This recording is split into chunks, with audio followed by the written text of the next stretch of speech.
Hello বন্ধুরা, তোমরা সবাই কেমন আছো? আশা করছি তোমরা সবাই ভালো আছো।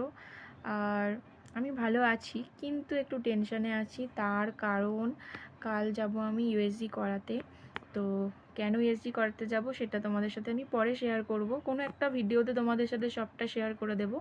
তো এতটুকুনি বলে রাখি, আমি চেক আপে আছি এখন ডক্টরের। তো সেই জন্য যাব ইউএসজি করাতে।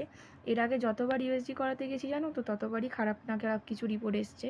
তো এইবারেও সেটা নিয়ে ভীষণ টেনশানে আছি। জানি আমার রিপোর্ট খারাপই আসবে, তাও যদি ওর থেকে আরও কিছু খারাপ আসে সেটা নিয়ে একটু টেনশানে আছি।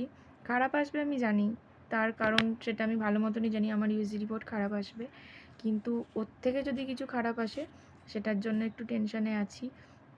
তো তোমাদের সাথে না কোনো একটা ভিডিওতে আমি শেয়ার করব কেন ইউএসজি করাতে যাচ্ছি বা কী কারণ, পরে একটা কোনো ভিডিওতে শেয়ার করব। তো চলো এখনের জন্য টাটা। আর কাল যাব ইউএসজি করাতে, ইউএসজি রিপোর্টে কী আসলো সেটা আমি তোমাদের সাথে অবশ্যই শেয়ার করব পরে। তো চলো টাটা।